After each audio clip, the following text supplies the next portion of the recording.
Maratha news channel मध्ये आपले हार्दिक स्वागत आहे। पाहूयात आजच्या ताज्या बातम्या। असणाऱ्या सर्व माझ्या मातांना, बंधूंना आणि भगिनींना राजरत्न आंबेडकरांचा मानाचा जय भीम।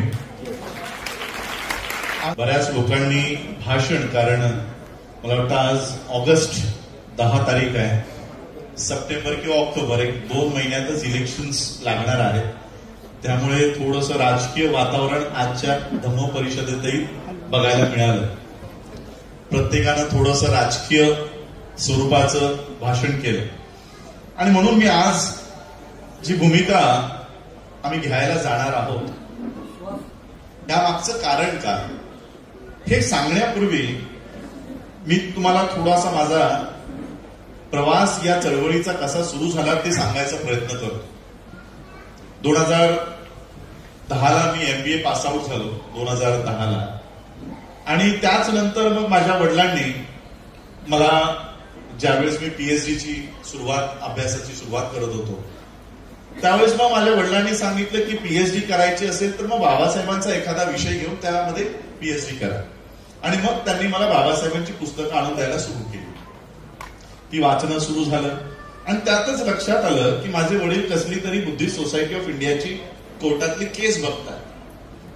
ते केसमध्ये ते नेहमी कोर्टामध्ये जाणं येणं त्यांचं चालू आहे आणि मग त्यांना बराच तो प्रेशर असायचा, कोणतरी धमकी देऊन जा, कोणीतरी काहीतरी घेऊन जा, कुठेतरी सही घेऊन जा।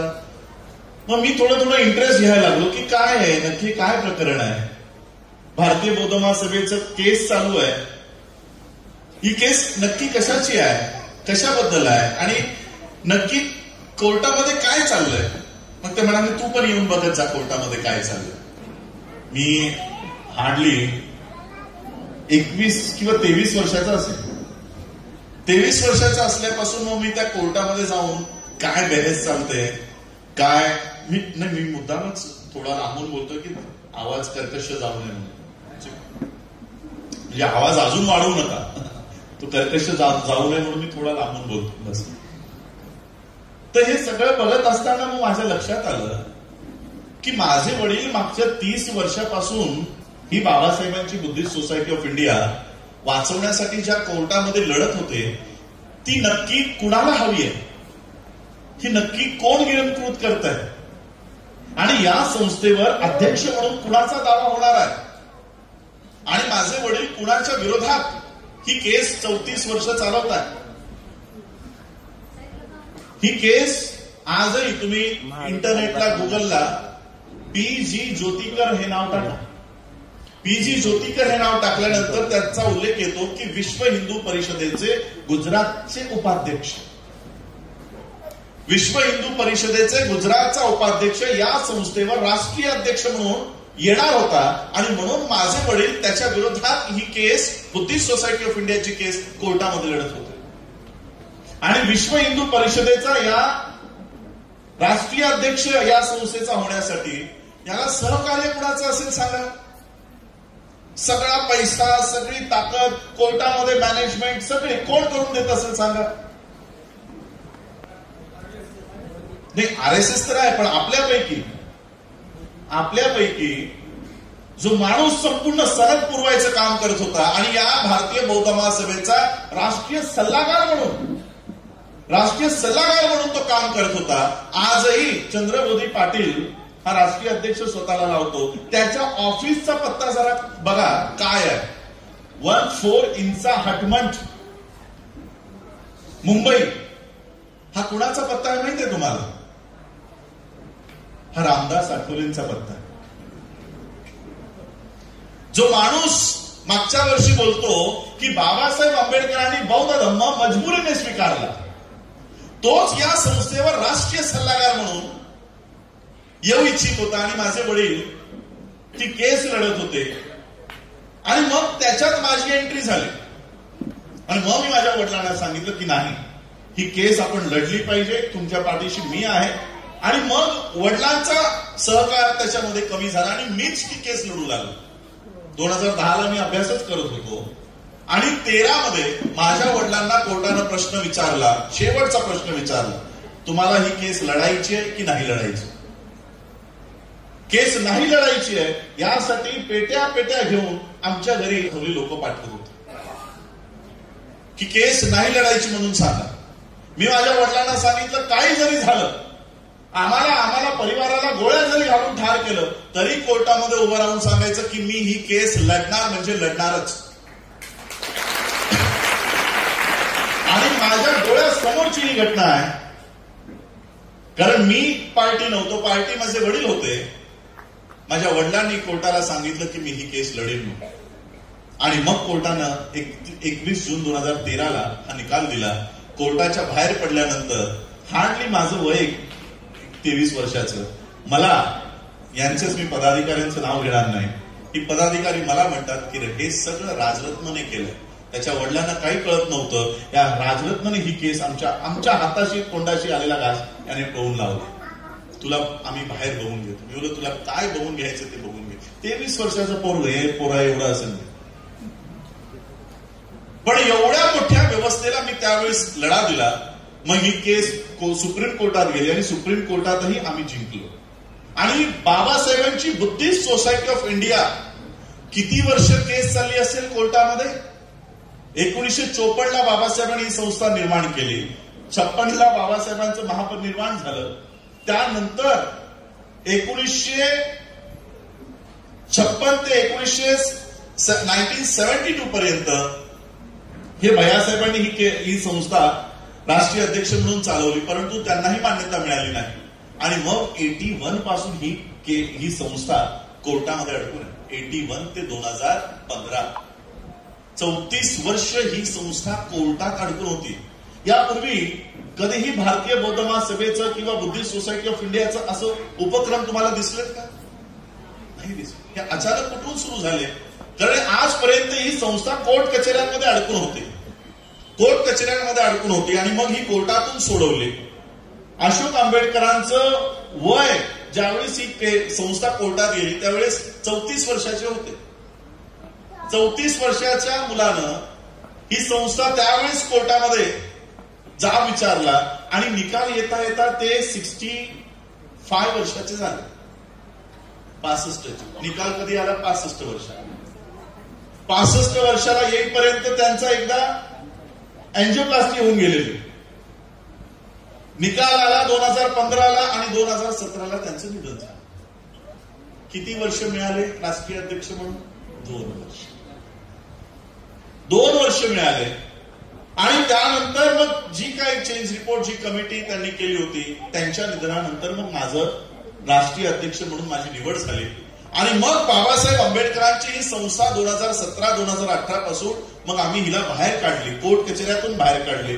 आणि बाबासाहेबांनी ज्या मंचकावरनं या संस्थेचं निर्माण केलं होतं, वर्ल्ड फेलोशिप ऑफ बुद्धिस्ट, 1954 साली बाबासाहेब गेले होते. 27 देशांचं संघटन होतं त्यावेळेस, बौद्ध देशांचं संघटन वर्ल्ड फेलोशिप ऑफ बुद्धिस्ट. त्या 27 देशांच्या परिषदेतून बाबासाहेब भारतात आले. आणि बाबासाहेबांच्या लक्षात आलं की 27 देश बौद्धांचे आज एकमेकांना सहकार्य करायला तयार आहेत. त्यात भारताचं एकही प्रतिनिधित्व नाही. आणि म्हणून भारतातले बौद्ध जर जगातल्या बौद्धांसोबत जोडायचे असतील तर आम्हाला भारतामध्ये बौद्धांची एक संस्था उभं करणं गरजेचं आहे. बघा हे नाव जे वर लिहिलंय the Buddhist Society of India, हे नाव आम्हाला एवढं माहिती नाही, पण खालचं नाव आम्हाला सगळ्यांना माहिती आहे, भारतीय बौद्ध महासभा. बाबासाहेबांचं रजिस्ट्रेशन वरच्या नावाचं आहे. बाबासाहेबांनी भारतीय बौद्ध महासभा की माझ्या लोकांना इंग्लिश उच्चार करता येणार नाही म्हणून तुमच्यासाठी दिलं. पण जगातल्या लोकांना कळावं की भारतामध्ये जर कुठे बुद्धिस्ट आहेत आणि जर भारतातल्या बौद्धांसोबत संपर्क करायचा असेल तर मी ही संस्था निर्माण केलेली आहे. हे बाबासाहेबांचं या संस्थेमागचं निर्माण करण्याचा उद्देश होता की जपानमधून जर भारतामध्ये कुणाला यायचंय तर तो कुणाला संपर्क करेल? Buddhist Society of India. या उद्देशाने बाबासाहेबांनी संस्था निर्माण केली आणि वर्ल्ड फेलोशिप ऑफ बुद्धिस्ट सोबत तिला अटॅच केलं, तिला संलग्न केलं. 1954ला 27 देशांचं संघटन असलेलं वर्ल्ड फेलोशिप ऑफ बुद्धिस्ट आज 2024 साली 138 देशांपर्यंत पोहोचलेलं आहे. 138 कंट्रीज. आम्ही अनेक पत्र पाठवली WFBला की आम्ही तुमचे सदस्य आहोत. मग तुमच्या या कार्यक्रमांमध्ये तुमच्या कॉन्फरन्सेसमध्ये आम्हाला का बोलवलं जात नाही? आमची पत्र, आमची ईमेल्स त्यांच्यापर्यंत जातच नव्हतं. आणि मग आमचे एक पुण्यामधले सहकारी आहेत, गव्हर्नमेंट ऑफिसर असल्यामुळे मी त्यांचं नाव घेणार नाही, त्यांनी सांगितलं की थायलंडमध्ये संयुक्त राष्ट्राची परिषद होते आहे, आम्ही आमच्यातला एक डेलिगेट कमी करतो, तुम्ही आमच्यासोबत या आणि तुम्हाला वर्ल्ड फिलिस्प बुद्धिस्टच्या ज्या ऑफिसला जायचंय तिकडे आम्ही तुम्हाला घेऊन जातो. मी ठीक आहे. आणि मग मी सगळी कागदपत्र भारतातनं, या कोर्टातले सगळी कागदपत्र घेतली, बाबासाहेबांचं रजिस्ट्रेशन घेतलं, सगळं घेतलं आणि मग आम्ही त्या वर्ल्ड फिलिस्प बुद्धिस्टच्या हेडक्वार्टरला पोहोचलो. त्यांना मी सांगितलं की ज्यावेळेस वर्ल्ड फिलिस्प बुद्धिस्टची स्थापना होत होती त्या स्थापनेच्या कार्यक्रमात बाबासाहेब आंबेडकर सामील होते. भारताच्या वतीनं भारतानं बाबासाहेब आंबेडकरांना पाठवलं होतं की जा बौद्धांची एक मोठी परिषद, जागतिक परिषद भरते आहे आणि भारताच्या वतीने बौद्ध धर्मावर बोलण्यासाठी आमच्याकडे कोणीही विद्वान नाही आणि तुमचा बौद्ध धर्माचा अभ्यास गाढा आहे, त्यामुळे तुम्ही भारताच्या वतीने जा. बाबासाहेब ऍज अ मिनिस्टर, मंत्री म्हणून बाबासाहेब वर्ल्ड फिलिस्प बुद्धिस्टच्या कार्यक्रमाला गेले होते. मी ही माहिती त्यांना दिली की या संस्थेचे संस्थापक तुमच्या स्थापनेमध्ये आहेत, स्थापना करत असताना बाबासाहेब उपस्थित आहेत, मग आता त्यांच्या या संस्थेला तुम्ही का बोलवत नाही? मग त्यांनी सगळा रेकॉर्ड चेक केला. रेकॉर्ड चेक करून बघितलं की अरे हो, ही संस्था तर आमच्या सोबत कधीपासून जुळून आहे, मग आताच आपण या संस्थेला का बोलवत नाही आहोत? मग त्यांनी सगळा रेकॉर्ड चेक करून सांगितलं की बाबासाहेब असेपर्यंत तुम्ही याची जी वार्षिक शुल्क आहे ते भरत होता. बाबासाहेब गेल्यानंतर त्या संस्थेचं कोणी शुल्क भरलं नाही. काही वर्ष आम्ही वाट बघितली, काही वर्ष आम्ही पत्रही पाठवलं, पण तुमच्याकडून आमच्याकडे कोणच आलं नाही. आणि मग आम्हाला वाटलं आता ही संस्था अस्तित्वात नाही, म्हणून आम्ही या संस्थेचं नोंदणी, या संस्थेचं आमच्याकडे असलेलं मेंबरशिप हे आम्ही रद्द करून टाकली. मी सांगितलं नाही, तुमचे जे काही पैसे असतील ते मला सांगा, मी तुम्हाला भारतात गेल्या गेल्या ते पैसे पाठवतो. आणि त्यांची फीस डॉलर्समध्ये, म्हणजे आज त्यांचा $1 म्हणजे आज आपले 98 रुपीज, 100 रुपये. त्यांनी सांगितलं एवढ्या वर्षाचे, जवळपास 34-35 वर्षाची फीस, एवढी डॉलर्स तुम्हाला कसे शक्य होईल? आणि मग त्यांनी एक स्पेशल मीटिंग घेतली, रिझोल्युशन पास केला की तुम्ही आमचे जुने मेंबर आहात म्हणून आम्ही तुम्हाला एवढी फीस आकारणार नाही, मागच्या 5 वर्षाची फीस तुम्ही भरा आणि मग आम्ही तुमचं रजिस्ट्रेशन पुन्हा सुरू करू. भारतात आल्यानंतर जे काही पैसे त्यांचे होते ते सगळे त्यांच्या खात्याला जमा केले आणि बुद्धिस्ट सोसायटी ऑफ इंडियाचं बंद झालेलं नोंदणी, बंद झालेली, रद्द झालेली मेंबरशिप ही पुनर्जीवित केली. आणि 2018 साली पहिल्यांदा त्यांचं पुन्हा, बाबासाहेबांनंतर पहिल्यांदा आम्हाला त्यांचं आमंत्रण आलं की आमची 2018ला जागतिक बौद्ध परिषद भरते आहे, तुम्हीही त्या परिषदेला या. आता त्यापूर्वी मी 2 ते 3 संयुक्त राष्ट्राच्या परिषदा अटेंड केल्या होत्या, त्यामुळे मला माहित होतं की परिषदा कशा चालतात. आणि मग मी विचार केला की या परिषदेमध्ये आपण नुसतं बघ्याची भूमिका घ्यायची नाही, तर आपण भारताच्या वतीनं सगळ्या जगासमोर भारताची भूमिका तिथे मांडायची, भारतातल्या बौद्धांची भूमिका तिथे मांडायची. आणि म्हणून मी त्यांना सुरुवातीलाच मेल केला की मला माझं प्रेझेंटेशन, माझं जे काही भाषण आहे ते करण्यासाठी मला वेळ मिळाला पाहिजे. आणि मग ती परिषदेमध्ये मला 4 मिनिटाची वेळ मिळाली.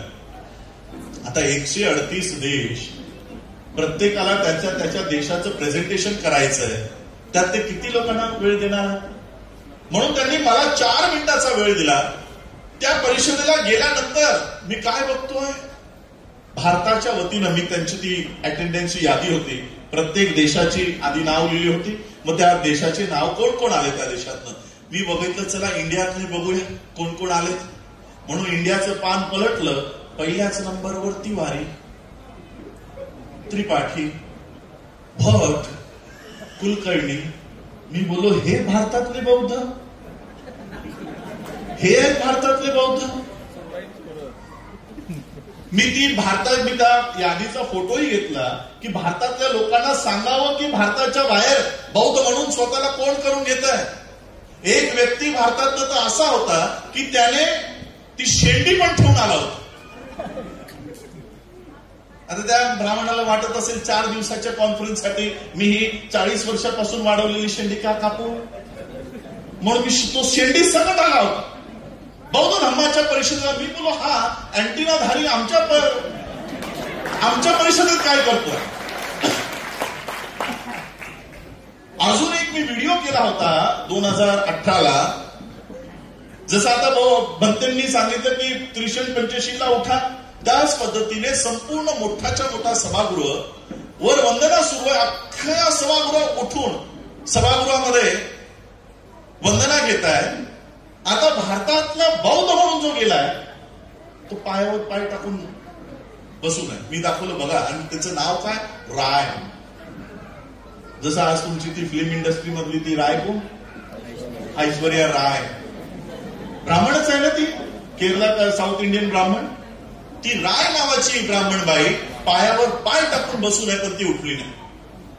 ही लोक भारताच्या बाहेर जाऊन स्वतःला बौद्ध म्हणून घेत आहेत आणि जितकाही फंड जग देत आहे की भारतामध्ये बौद्धांसाठी हे तयार करा, भारतामध्ये बौद्धांसाठी सेमिनरी तयार करा, भारतामध्ये बौद्धांसाठी युनिव्हर्सिटी तयार करा, जग पैसा देतोय भारताला, तो सगळा घेऊन हा ब्राह्मणिकल सिस्टम कडे घेऊन जातो. ही माहिती मला त्या ठिकाणी मिळाली आणि मी भारताच्या वतीने 4 मिनिटाचा वेळ मला मिळाला होता. 4 मिनिटाचा वेळ. हे अशाच पद्धतीचा पोडियम तिथे होता आणि मोठाच्या मोठा स्क्रीन तिथे इथे मी जे काय मांडतो ते सगळे स्क्रीनवर दिसत होते. भारतामध्ये बौद्ध धर्माची आज काय अवस्था आहे ती सगळी तिथे मांडत असताना खाली बसलेल्या ब्राह्मणांना ते बघत नव्हतं. 4 मिनिटाची वेळ उलटून 8 मिनिटं झाली तरी सगळा सभागृह ते माझं प्रेझेंटेशन बघतोय. तो सचिव, वर्ल्ड फेलोशिप ऑफ बुद्धिस्टचा सचिव माझं प्रेझेंटेशन बघतोय. त्याच्या लक्षात येईना की 4 मिनिटं कधीच उलटून गेली, 8 मिनिटं झाली. पण खाली बसलेले ब्राह्मण तिवारी त्रिपाठी त्याला वाटू लागलं की हा अजून बोलत गेला तर आम्हाला इकडंच उघडं पडेल. त्यांनी खालून इशारे द्यायला सुरू केले की बस करा, याला थांबवा, याला थांबवा. आणि मग सेक्रेटरीने मला येऊन सांगितलं, पाठीवर थाप देऊन सांगितलं की मिस्टर आंबेडकर प्लीज कन्क्लूड. तुम्ही सगळं आम्हाला सांगितलं, आम्हाला सगळं दाखवलं, तुमची मागणी काय आमच्याकडनं. मी त्यांना एकच मागणी केली की ज्या सम्राट अशोकाच्या कालखंडामध्ये आमच्याकडे तक्षशिला नालंदा होती, आज आमची शिक्षणाची अवस्था अशी झाली की सगळ्यात जास्त ड्रॉपआउट आमची मुलं होत चाललेत, आमची मुलं लेबर बनत चाललेत. आणि म्हणून आमच्या मुलांना पुन्हा या देशाच्या सत्तेमध्ये आणायचं असेल तर ती तक्षशिला आणि नालंदा उभं करणं गरजेचं आहे. मला युनिव्हर्सिटी बनवण्यासाठी तुम्ही सहकार्य करा. त्यांनी सांगितलं तुम्ही जमीन संपादित करा, आम्ही वर्ल्ड सगळ्यात मोठी युनिव्हर्सिटी तुम्हाला देतो. 60 एकर जागा आम्हाला नागपूरच्या ग्रामपंचायतीने दिली आणि आज त्या जागेवर आम्ही वर्ल्ड फेलोशिप ऑफ बुद्धिस्ट आम्ही त्या पद्धतीने वर्ल्ड बुद्धिस्ट युनिव्हर्सिटी तयार करतो. हे सगळं ही धम्माची मुवमेंट चालवत असताना आम्ही त्यावेळेस सगळ्यांना, आजही आमच्या कार्यकर्त्यांना आम्ही सांगून ठेवलं होतं की आम्ही राजकीय क्षेत्रात येणार नाही. हा क्षेत्र एवढा मोठा आहे तर आम्हाला राजकीय क्षेत्रात यायची काही गरज नाहीये. पण आता झालंय काय, जसं मॅडमने सांगितलं, राज आश्रय. या देशावर बौद्ध धर्म किती वर्ष होता माहितीये तुम्हाला? या देशामध्ये बौद्ध धर्म किती काळ नांदला? मला वाटतं 1250 वर्ष या देशावर बौद्ध धर्माचं राज्य होतं. 10 राजे, 10 पिढ्या आमचे हे बौद्ध धर्माचे राजाश्रय देणारे राजे या देशामध्ये होते. 85,000 बौद्ध स्तूप, मला वाटतं 16 ते 17 बुद्धिस्ट युनिव्हर्सिटीज. जगातलं अर्थ कारणाचं केंद्रबिंदू हा भारत होता. आपण ऐकतो ना, भारत सोने की चिडिया आहे.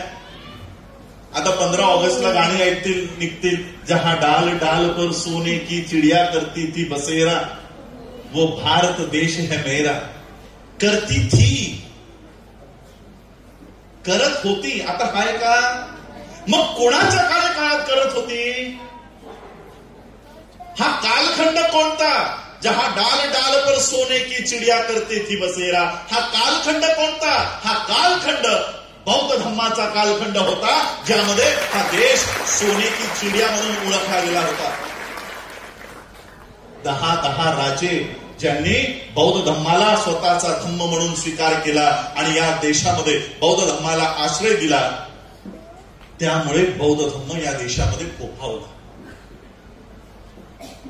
आणि ज्यावेळेस राजा बृहदत्तची हत्या झाली, पुष्यमित्र शुंग नावाच्या ब्राह्मणानं धोक्यानं, आधी पुष्यमित्र शुंगानं राजा बृहदत्तच्या सैनिकांमध्ये प्रवेश केला आणि एका क्षणी त्याने राजा बृहदत्तची हत्या केली. आणि मग त्याने आदेश काढला की जो कोणी बौद्ध भिक्खूंची किंवा बौद्ध धम्माचा प्रचार आणि प्रसार करणाऱ्यांची मुंडकी मला आणून देईल, त्याला सोन्याची नाणी दिली जाते. अशा पद्धतीने बौद्ध धम्म भारतातून नष्ट झाला. भारतातून तो त्यावेळेस नष्ट झाला. हा नष्ट झाल्यानंतर अनेक संत महात्म्यांनी बुद्धाचा प्रचार केलेला आहे या देशामध्ये. गुरु रविदास असतील, संत तुकाराम असतील, चोखा मेळा असतील, छत्रपती शिवाजी महाराज असतील, हे सगळे कोणत्या कल्चरची लोक आहेत? या देशात दोनच कल्चर आहे, दोनच संस्कृती आहे.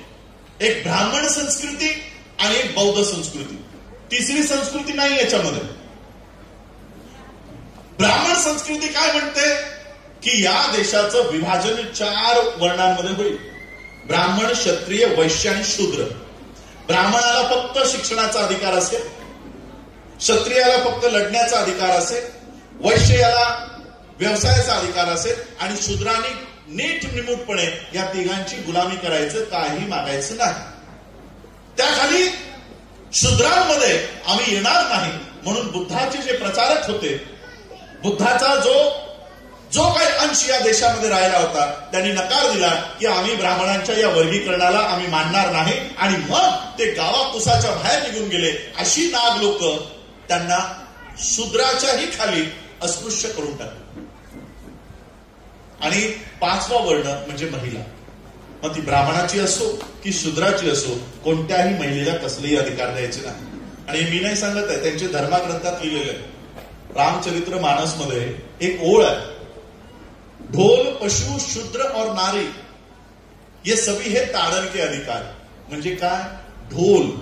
ढोल जर तुम्हाला चांगला त्याच्यातनं वाद्य वाजवायचं असेल, त्याच्यातनं चांगला आवाज काढायचा असेल, तर त्याला एवढा पिटा, एवढा मारा की त्याच्यानेच त्याचा आवाज सुंदर येईल. ढोल, पशु, घोडा असेल, गाय असेल, बैल असेल, याला जर वटणीवर आणायचं असेल तर आधी त्याला चापकानं फोडलं पाहिजे. ढोल, पशु आणि शूद्र आणि नारी. शूद्रांना आणि नारीला यांना बेदम मारण करा म्हणजे ते नियंत्रणात राहतील, हा त्यांचा धर्माचा आदेश आहे. ही एक संस्कृती आहे. आणि दुसरी संस्कृती बुद्धाची, की आम्ही हे वर्गीकरण मानत नाही. आम्ही या देशामध्ये समता, समानता, न्याय, बंधुता या कल्चरला आम्ही महत्व देतो. जी बौद्ध झाली त्यांच्यासाठी कोणती जातच नाही, की हा कोणत्या जातीचा आहे, हा कोणत्या धर्माचा आहे. बौद्धांना त्याच्याशी काही घेणं देणं नसतं. कारण एकदा तुम्ही बाबासाहेबांच्या पावलावर पाऊल ठेवून जर बौद्ध स्वीकारला तर समोरच्याची जात तुम्हाला दिसत नाही कोणत्या जातीची. या दोनच संस्कृती आहे. आणि म्हणून बाबासाहेब आंबेडकरांचा ज्यावेळेस या सामाजिक, आर्थिक, राजनैतिक पटलावर उदय झाला, बाबासाहेबांचा उदय एका रात्रीत झाला नाही. त्यामागे बाबासाहेबांनी 10वी पासून 10वी उत्तीर्ण झाल्यानंतर केळुस्कर गुरुजींनी बाबासाहेबांना जे बुद्ध चरित्र दिलं, त्या बुद्ध चरित्रापासून ते बाबासाहेबांची 1917 पर्यंत 1919 पर्यंत जो अभ्यास बाबासाहेबांचा झाला, तोपर्यंत बाबासाहेबांनी त्यांचा इतिहास जाणून घेतला की आम्ही नक्की कोण आहोत, आमची लढाई कुणा विरोधात आहे. आणि म्हणून बाबासाहेबांनी एक ओळ आम्हाला सांगून गेलं, history of India is nothing but moral conflict between Buddhism and Brahmanism. बाबासाहेबांनी या देशाची खरी लढाई ओळखली. बाबासाहेब म्हणून गेले की या देशाची लढाई दुसरी तिसरी काही नसून बौद्ध धर्म आणि ब्राह्मणी धर्म यामधला संघर्ष होय. ही लढाई बाबासाहेबांनी आम्हाला जाहीर केली की आमची लढाई मराठ्यांविरुद्ध नाही, आमची लढाई मुसलमानांविरोधात नाही, आमची लढाई पारशांविरोधात नाही, आमची लढाई ब्राह्मणी धर्म आणि बौद्ध धर्म यामधला संघर्ष आहे. बाबासाहेबांनी ही लढाई ओळखली आणि मग बाबासाहेब आंबेडकरांनी जो राजआश्रय एकेकाळी या बौद्ध धर्माला होता सम्राट अशोकाच्या कालखंडामध्ये, तोच राजआश्रय बाबासाहेब आंबेडकरांनी संविधानाच्या माध्यमातून पुन्हा या बौद्ध धर्माला प्राप्त करून दिला आणि म्हणून आज हा बौद्ध धर्म संपूर्ण भारतभर पुन्हा प्रचारित झाला. हा बाबासाहेब आंबेडकरांनी दिलेला दुसऱ्यांदा राजआश्रय या धर्माला मिळाला. पहिला राजआश्रय सम्राट अशोकाने दिला, दुसरा राजआश्रय बाबासाहेबांनी दिला. बाबासाहेब आंबेडकरांवर अनेक वेळा आरोप झाले. देशाच्या संविधान सभेमध्ये बाबासाहेबांवर आरोप झाले की बाबासाहेब आंबेडकरांनी देशाचं जे प्रिएम्बल आहे, प्रास्ताविक म्हणता ना, प्रास्ताविकाच म्हणता ना प्रिएम्बल, प्रिएम्बल मध्ये जी 4 तत्व घेतलेली आहेत, इक्वॅलिटी, लिबर्टी, अजून काय, इक्वॅलिटी, लिबर्टी, फ्रॅटर्निटी, जस्टिस. पहिल्या क्रमांकावर आहे justice, equality, liberty and fraternity. हे 4 तत्व बाबासाहेब आंबेडकरांनी फ्रेंच रिव्हॉल्युशन मधनं घेतलेली आहेत, असे अनेकांनी बाबासाहेबांवर आरोप केले. या आरोपाचं खंडन स्वतः बाबासाहेबांनी संविधान सभेत केलं. बाबासाहेब म्हणतात, मूर्ख आहेत ती लोक, जी लोक हे म्हणतात की मी ही 4 तत्व, जस्टिस म्हणजे न्याय, इक्वॅलिटी म्हणजे समानता, लिबर्टी म्हणजे स्वातंत्र्यता आणि फ्रॅटर्निटी म्हणजे बंधुता, या लोकांचं म्हणणं आहे की मी न्याय, समता, स्वातंत्र्यता आणि बंधुता ही 4 तत्व मी फ्रेंच रिव्हॉल्युशन मधनं घेतली. ही मूर्ख लोक आहेत. मी ही कोणतीही तत्व फ्रेंच रिव्हॉल्युशन मधनं घेतली नाही, मी बुद्धाच्या चरित्रातून ही तत्व घेतलेली आहे. आज या देशाचा प्रिएम्बल म्हणजे अख्खा संविधान कशावर आधारित आहे? बुद्धाच्या शिकवणुकीवर आधारित आहे. पूर्ण देशाचा संविधान, या देशाचं संविधान आजही बुद्धाच्या या धम्माला राजाश्रय देतोय. मग आहे ना राजाश्रय, आम्हाला काय यायची गरज आहे? बुद्धाच्या धम्माला राजाश्रय आहे. मग राजरत्नने रिपब्लिकन पार्टी का काढावी? आता मला सांगा, हा राजाश्रय काढून टाकण्याच्या मार्गावर आहे की अजून वाढवण्याच्या मार्गावर आहे? हा राजाश्रय, आनंद हेगडेचं नाव आठवतंय? नाही. चला, तो तरी बँगलोर आणि त्या साईडचा. त्या मुंडेच्या पोरीचं नाव काय? पंकजा मुंडे. ही तरी आठवते? काय भाषण होतं तिचं की आम्हाला संसदेमध्ये का जायचंय? तर बाबासाहेबांनी निर्माण केलेलं संविधान हटवण्यासाठी आम्हाला संसदेमध्ये जायचं. त्यांना बाबासाहेबांचं संविधान नाही हटवायचं आहे. बाबासाहेबांनी जो बौद्ध धर्माला दिलेला राजाश्रय आहे, तो राजाश्रय त्यांना संपवायचा. हा राजाश्रय संपवण्यासाठी या लोकांना देशाचं संविधान हटवण्यासाठी देशाच्या संसदेत पाठवायचं. यासाठी ते मतं मागत होते. आणि अशा अवस्थेत आज आमची भूमिका काय असली पाहिजे? आज आम्हाला बौद्ध धर्माच्या या परिषदा घ्यायच्या. बौद्ध धर्माची परिषद मी कधी घेऊ शकतो? जर संविधानाचा आर्टिकल 14, आर्टिकल 15 अस्तित्वात असेल तर. जर बौद्ध धर्माचा या सभा संमेलन घेण्यासाठी मी तुम्हाला एक उदाहरण देतो, कसं काम सुरू आहे. 2019 का 20 ला मला वाटतं मनीषा वाल्मिकीची रेप होऊन तिची हत्या करण्यात आली. आणि त्यावेळेस मग आम्ही हाथरसला गेलो. हाथरसला गेल्यानंतर वाल्मिकी समाजाची ती मुलगी, त्या वाल्मिकी समाजाला काय वाटलं माहिती नाही की आम्ही इतके वर्ष हिंदू हिंदू हिंदू करत होतो, पण ते हिंदूंचं एकही संघटन आमच्या मदतीला आलं नाही. बजरंग दल आलं नाही, विश्व हिंदू परिषद आलं नाही. पण कोण कुठला तो राजरत्न मुंबईहून उत्तर प्रदेशला, आणि तेही लॉकडाऊन मध्ये येतो, आमच्या परिवाराला सहानुभूती देतो, आमच्या परिवारासोबत उभा राहतो. आणि हे केवळ त्यांचं 4 जणांचं कुटुंब बघत नव्हतं, सगळा वाल्मिकी समुदाय बघत होता. त्या वाल्मिकी समुदायाला काय वाटलं माहिती नाही. आणि त्यावेळेस अनेक अलिगेशन सुरू होते की या परिवाराला पैसे देऊन भडकवलं जात आहे, या परिवाराला लालच दिली जाते आहे. म्हणून आपण विचार केला की या परिवाराला आर्थिक मदत आपण केली तर उगाच त्यांच्यावर आळ येईल की हे पैसे घेऊन आमच्या विरोधात काहीतरी बोलताय. म्हणून त्यांना आपण आर्थिक मदत घेऊन जाण्याऐवजी मग मी काय विचार केला की एवढं मोठं वातावरण देशात तापलेलं असताना आपण शांतीचं प्रतीक म्हणून बुद्धाचा फोटो घेऊन जाऊ. म्हणून बुद्धाचा ते चित्र घेऊन मी त्यांच्या घरी गेलो. काय त्यांना वाटलं माहिती नाही. त्यांच्या त्या ओट्यावर सगळे, मी ते देवही बघितली नाही कोणती देव होती, सगळी देव मांडून ठेवली होती. सगळी देव मांडून ठेवली होती. त्यांनी त्यांचं सांत्वन केलं, त्यांना जवळ केलं आणि मग तो फोटो दिला. अनावधानं म्हणा की उत्साहामध्ये म्हणा, त्यांना काय वाटलं माहिती नाही. त्याने एका हातानं सगळे फोटो बाहेर काढले आणि तिथे बुद्धाचा फोटो त्यांनी ठेवला. आणि हे सगळं लाईव्ह सुरू आहे माझ्या फेसबुक चॅनलवर, लाईव्ह सुरू आहे. हे सगळा देश बघतोय. काय वाटलं माहिती नाही, एक संपूर्ण वाल्मिकी समुदायाचं वस्ती, नाही म्हटलं तिथे 500 ते 600 घरं वाल्मिकी समाजाची. मला फोन आला की साहेब आम्हाला सगळ्यांना बौद्ध धर्माची दीक्षा घ्यायची. मी आधी माझ्या सहकार्याला सांगितलं बघा जरा ट्रॅप वगैरे असू शकतो, आपल्याला बोलवतील आणि काहीतरी करतील, त्यामुळे जरा इन्क्वायरी करा. तर आमच्या लोकांनी तिथे इन्क्वायरी केली, ऍडव्होकेट्सने इन्क्वायरी केली. तर सगळ्यांनी सांगितलं सगळे धम्मदीक्षा घ्यायला तयार आहे, बौद्ध धर्माची दीक्षा घ्यायला तयार आहे. ठीक आहे. मग त्यांच्याकडनं आवेदन फॉर्म भरून घेतले की आम्हाला दीक्षा घ्यायची असं तुम्ही लिहून द्या. मग तसं त्यांची फॉर्म घेतले आणि मग प्रत्येकाचं बौद्ध असल्याचे दाखले तयार करून मग आम्ही त्यांच्या गावात गेलो. अक्षरशः त्या वाल्मिकी कम्युनिटीने, वस्तीने, त्या वाल्मिकी समाजाच्या सगळ्या वस्तीने उभं राहून 22 प्रतिज्ञासह बौद्ध धर्माची दीक्षा त्यांनी घेतली आणि संपूर्ण गावच्या गाव आजही ते राहत आहे. आजही त्यांना छळलं जात आहे.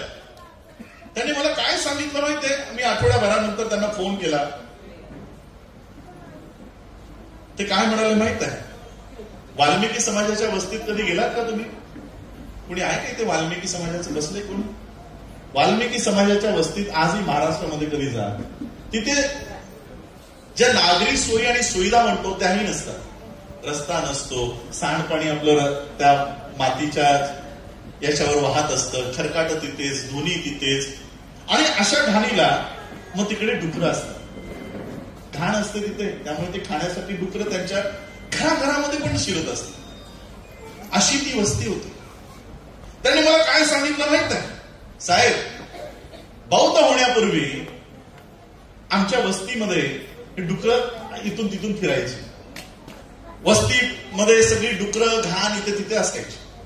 आता बौद्ध धर्माची दीक्षा घेतल्यानंतर उत्तर प्रदेशमध्ये तेही योगी आदित्यनाथाच्या गडामध्ये एक अख्खं गाव बौद्ध होत आहे, तर त्यांना कसं सहन होईल? म्हणून त्यांनी त्या प्रत्येकावर दबाव आणण्यासाठी की तुम्हाला रॅशन कार्ड बनवून देतो, तुम्ही नका बौद्ध हो, तुम्हाला लाईट लावून देतो, तुम्ही नका बौद्ध हो, तुम्हाला पाण्याचा नळ लावून देतो, नका बौद्ध हो, असे अनेक आमिष घेऊन एसपी, कलेक्टर, डीवायएसपी आठवडाभर चक्रा मारत होते. त्या वाल्मिकी लोकांनी मला सांगितलं की साहेब बौद्ध होण्यापूर्वी आमच्या गल्लीमध्ये डुकरं फिरत होती, बौद्ध झाल्या कलेक्टर आमच्या गल्लीमध्ये फिरायला लागलेला आहे. आजही त्यांना त्रास दिला जातोय, पण ते बौद्ध धम्म सोडत नाहीये. आणि यामुळे आमचे मुस्लिम बांधव इथे बसले होते, आहेत का माहिती नाही. इस धर्मांतर के बाद योगी आदित्यनाथ ने anti conversion bill Uttar Pradesh में लागू की. आपको लगता होगा कि ये लव जिहाद और उसकी वजह से ये कानून आया, नहीं. उत्तर प्रदेशमध्ये या धर्मांतरानंतर गावोगावी धर्मांतराचे कार्यक्रम सुरू झाले आणि मग योगी आदित्यनाथानं एक कायदा केला की यापुढे धर्मांतर करू देणार नाही. अँटी कन्व्हर्शन बिल उत्तर प्रदेशमध्ये लागू झालं, गुजरातमध्ये लागू झालं, या महाराष्ट्रातही येण्याच्या मार्गावर आहे. भरत शेळके सर त्याचा विरोध संपूर्ण महाराष्ट्रामध्ये करतायत की हा कायदा आम्ही महाराष्ट्रात येऊ देणार नाही. आता सांगा, पंकजा मुंडेला जे कळतं ते आम्हाला कळू नाही का? संविधान हटवायचं असेल तर ती कुठं पाठवा म्हणते? कुठं? संविधान हटवायचं असेल तर संसदेत पाठवा म्हणते ना. मग संविधान वाचवायचं असेल तर कुठं पाठवायला लागेल? रस्त्यावर.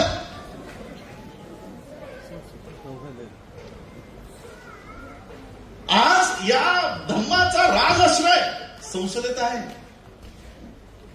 त्याला वाचवायची लढाई रस्त्यावर सुरू आहे. लढाई बरोबरीची झाली पाहिजे. आणि म्हणून आज हे सगळं बौद्ध धम्माचं काम आम्ही करतोय, बँकेचं काम आम्ही करतोय, हे सगळं कधी यशस्वी होईल?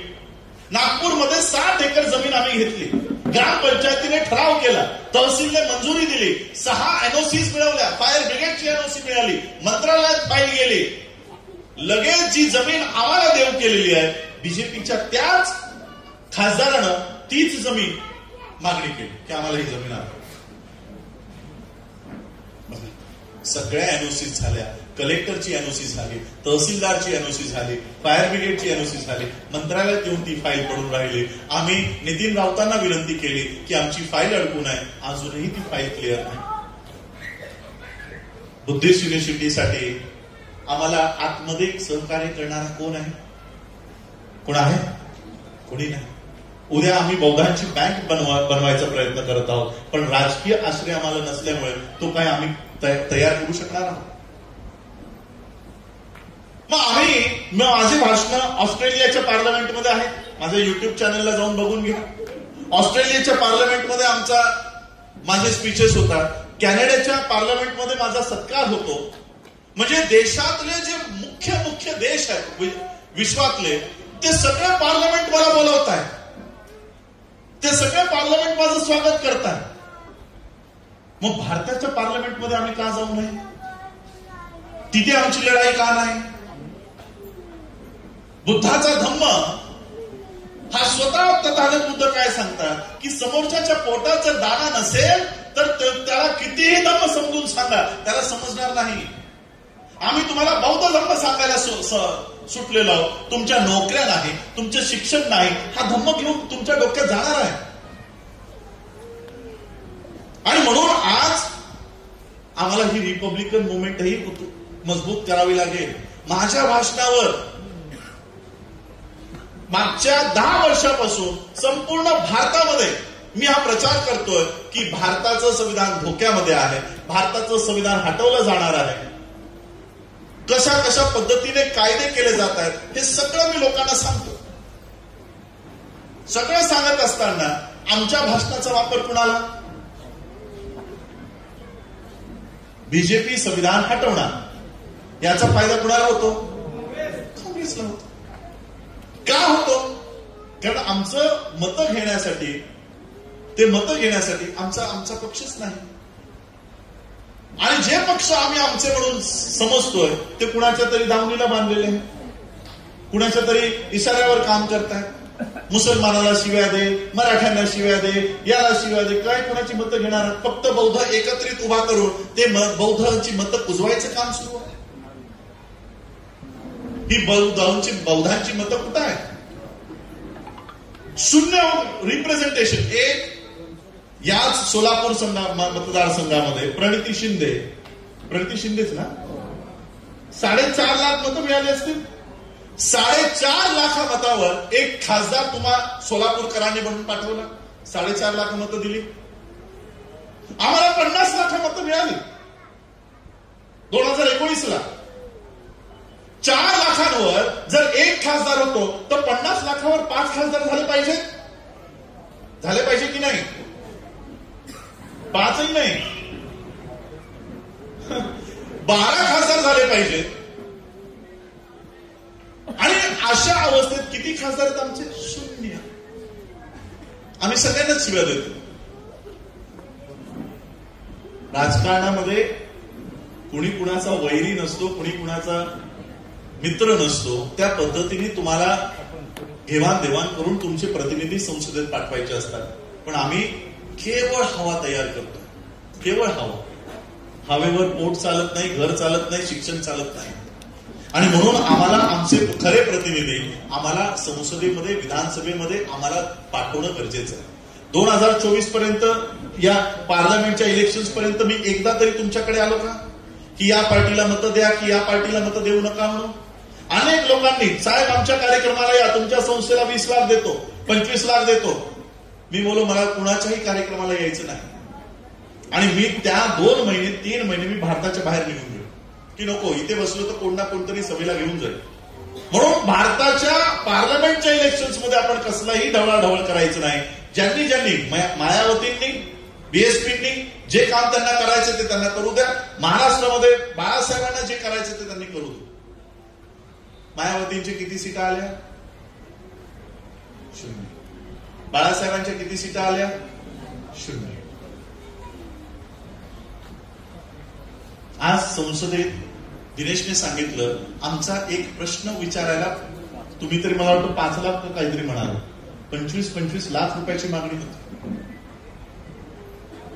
एक प्रश्न जर विचारायचा असेल की बौद्धांवर हा अत्याचार सुरू आहे, 25 लाख रुपयाचा रेट आहे, तुमचा प्रश्न विचारतो, द्या मला एवढे पैसे. आणि त्यांचं रास्त आहे. इलेक्शन्स मध्ये तुम्ही त्यांचा पैसा घेता आणि मग ते निवडून आल्यानंतर ते तुमचा पैसा घेतात. त्यांचंही रास्त आहे. आणि म्हणून आज आम्हाला ह्या जी मतं आमची कुजवली जात आहेत ती कुजवून न पडता त्याचं रूपांतर प्रतिनिधित्वामध्ये व्हावं, त्याचं रूपांतर सीट्समध्ये व्हावं, त्याचं रूपांतर आमदारांमध्ये, खासदारांमध्ये, नगरसेवकांमध्ये यांच्यामध्ये व्हावं. याकरिता आज मी पुढे येतोय. ज्या पद्धतीने मी बाबासाहेब आंबेडकरांची बुद्धिस्ट सोसायटी ऑफ इंडिया ही RSSच्या ताब्यात जाण्यापासून वाचवली, आणि वाचवलीच नाही, जगभर या संस्थेला मोठंही केलं, आजही करणार आहे, उद्याही करणार आहे. त्याच पद्धतीने राजकीय दृष्ट्या, कारण आज धम्म म्हणून जे आज मी तुम्हाला इथे सांगून जाणार आहे, उद्या तुम्ही म्हणाल अरे हो, राजरत्न तर बोलला होता की संविधान बीजेपी हटवणार आहे.